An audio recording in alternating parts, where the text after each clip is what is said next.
Este es su programa Perla de Gran Precio, un estudio de teología sistemática, con el hermano Andrés López. Bienvenidos.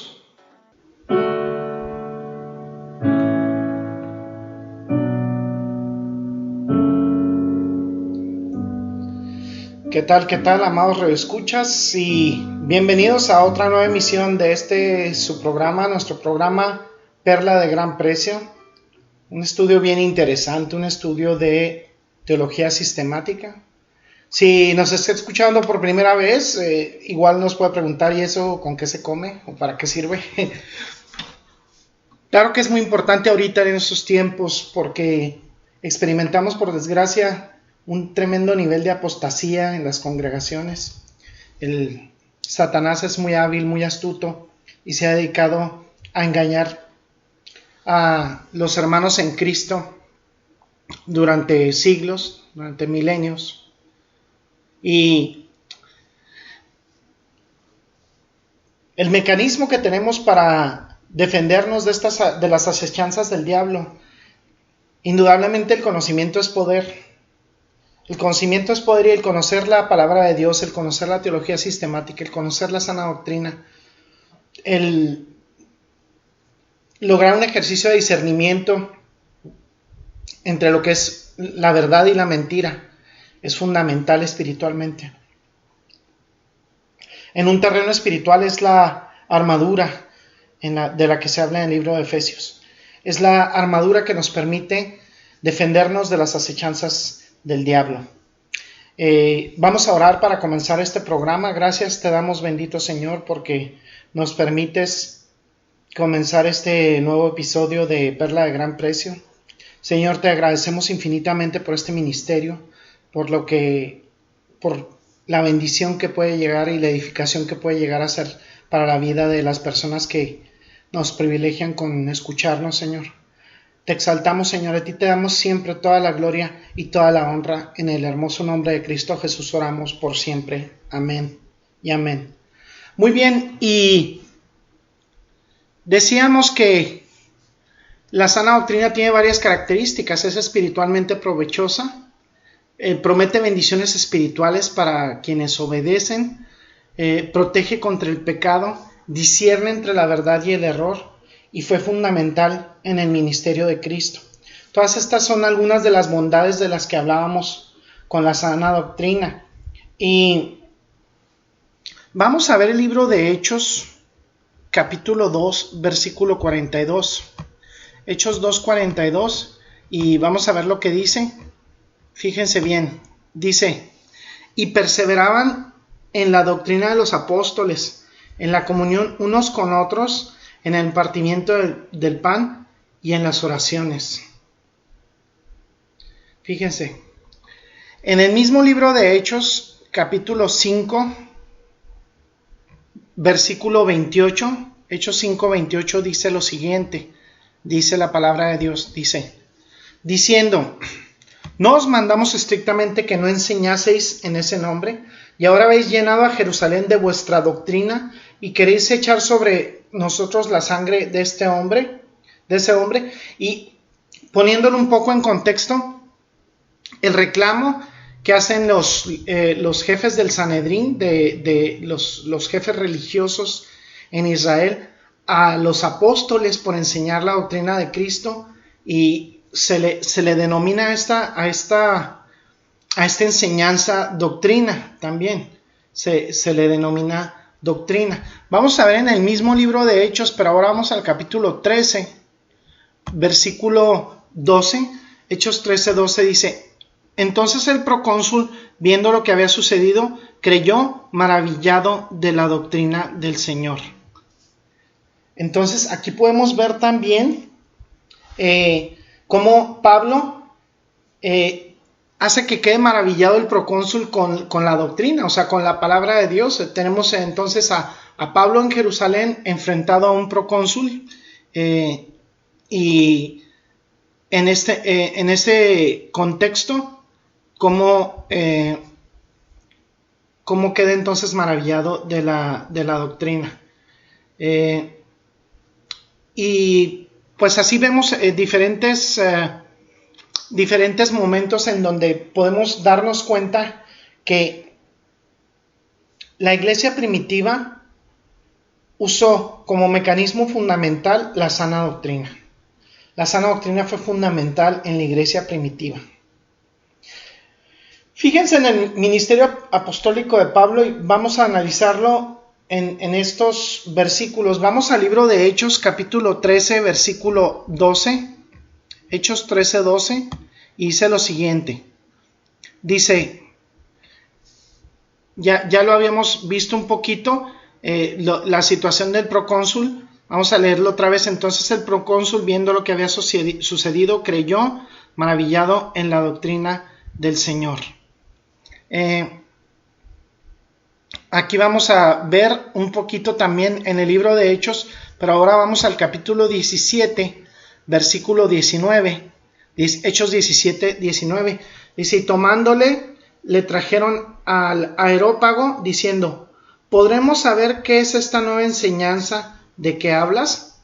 Jesucristo, cuando pasa por Anfípolis, por Apolonia, llega a Tesalónica, y cuando llega a Tesalónica, en el anfiteatro, empieza a hablar de esta doctrina, y ahí vemos cómo es fundamental para el ministerio de Pablo.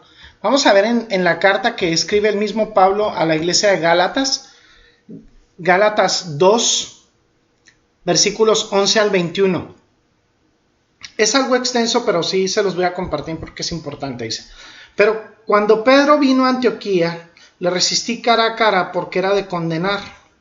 Pues antes que viniesen algunos de parte de Jacobo, comía con los gentiles, pero después que vinieron, se retraía y se apartaba porque tenía miedo de los de la circuncisión.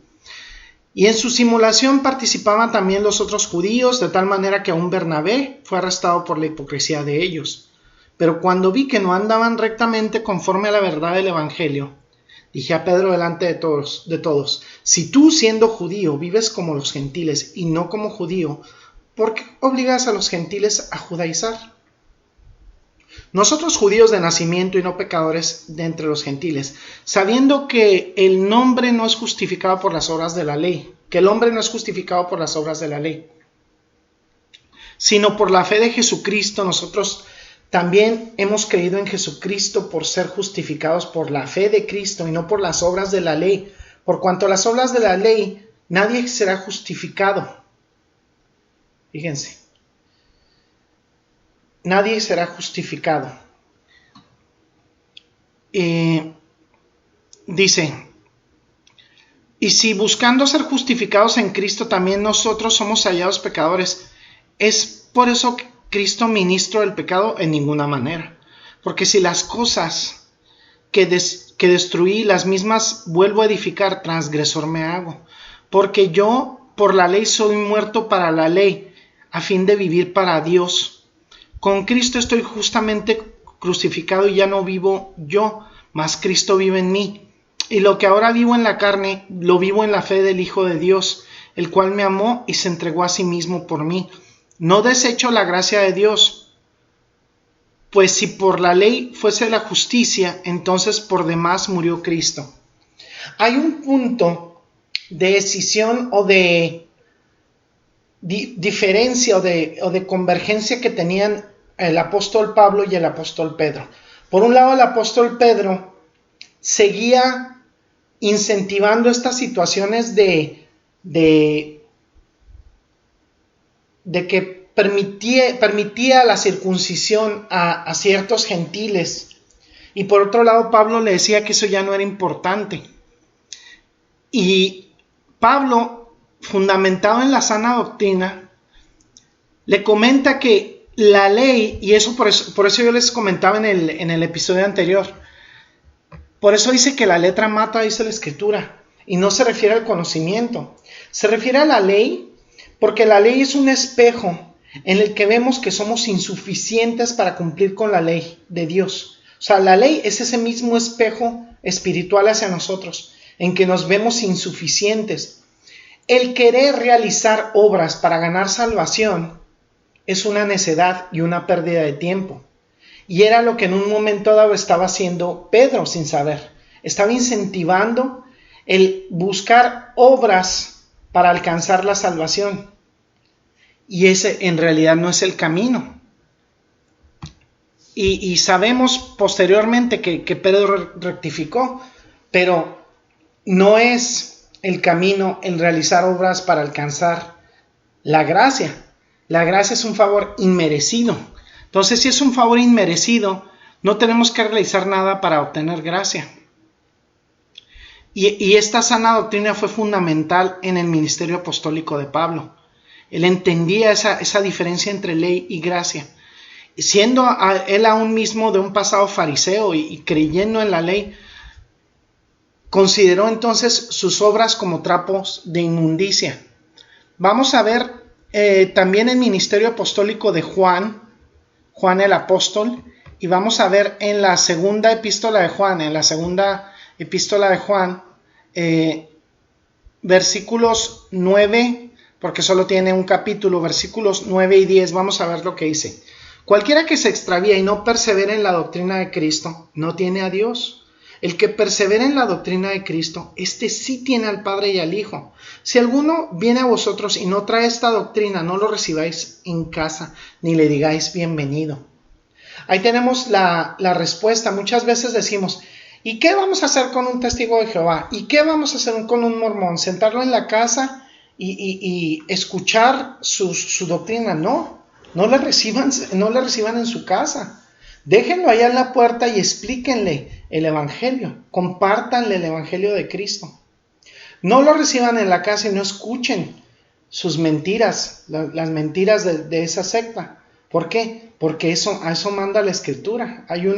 No se le puede recibir en la casa ni decir bienvenido.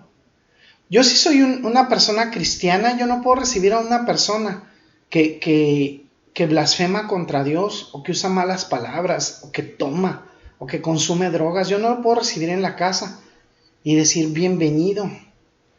O sea, yo no puedo recibir en la casa a alguien que no persevera en la doctrina de Cristo, haciéndolo conscientemente. Quien no trae la doctrina de Cristo, yo no le puedo permitir llegar a la casa y decirle bienvenido. No puedo. Entonces a esto se refiere. Es algo que el apóstol Juan también tenía muy claro y maneja como doctrina fundamental. ¿Sí? Podemos mostrar compasión, podemos mostrar amor, defendiendo la verdad y no cediendo ante el mundo, no cediendo ni comprometiéndonos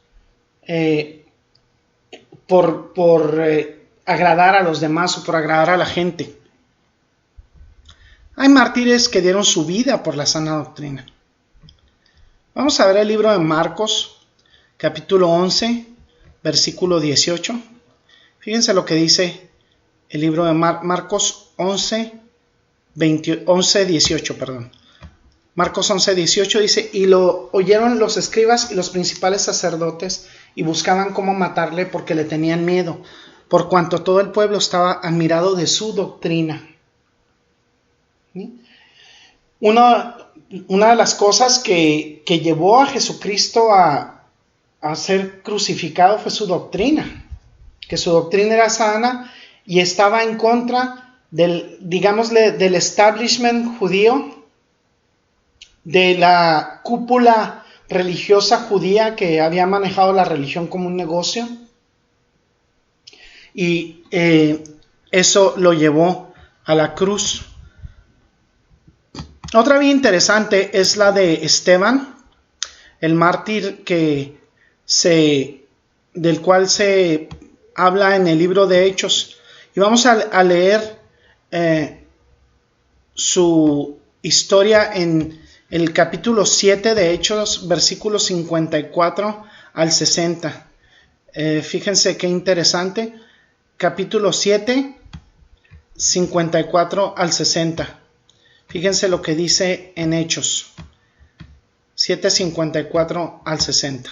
Dice, oyendo estas cosas se enfurecían en sus corazones y crujían los dientes contra él. Vamos a colocarlos un poquito en contexto. Esteban les da todo un trasfondo histórico de la apostasía de Israel y lógicamente al escucharlo se enfurecieron los judíos en sus corazones y crujían los dientes contra él. Vamos a seguir versículos 55 al 60. Pero Esteban, lleno del Espíritu Santo, puesto los ojos en el cielo, vio la gloria de Dios y a Jesús que estaba a la diestra de Dios, y dijo: He aquí, veo los cielos abiertos y al Hijo del Hombre que está a la diestra de Dios. Entonces ellos, dando grandes voces, se taparon los oídos y arremetieron a una contra él, y echándole fuera de la ciudad le apedrearon, y los testigos pusieron sus ropas a los pies de un joven que se llamaba Saulo, quien posteriormente, entre comillas, entre paréntesis, se convertiría en el apóstol Pablo. Y apedreaban a Esteban mientras él invocaba y decía: Señor Jesús, recibe mi espíritu. Y puesto de rodillas, clamó a gran voz: Señor, no les tomes en cuenta este pecado. Y habiendo dicho esto, durmió, diciendo que murió. Fue asesinado por la sana doctrina. Vamos a ver otro episodio de alguien que murió por la sana doctrina, y fue Jacobo, el apóstol Jacobo. En el capítulo 12 de Hechos, versículo 2. Vamos a leer desde el versículo 1 para ponernos en contexto. Dice: en aquel mismo tiempo el rey Herodes echó mano a algunos de la iglesia para maltratarles. Vamos a poner esto en contexto. El rey Herodes veía en los cristianos que estaban emergiendo como una fuerza bastante considerable, con muchos conversos, con un poder arrollador del Espíritu Santo, los veía como una amenaza. Dice versículo 2: y mató a espada a Jacobo, hermano de Juan. Jacobo, arrebatado, era como que decía a los hijos del trueno, les decía Jesucristo, Boanerges, les decía a Juan y a Jacobo, arrebatados, fuertes. Bueno, en este caso Jacobo más arrebatado, más fuerte. Imagínense qué fuerza y qué poder tenía en su predicación, que teniendo allá a Pedro, buscó Herodes a Jacobo para matarle, y le mató. Entonces muere también Jacobo por la sana doctrina.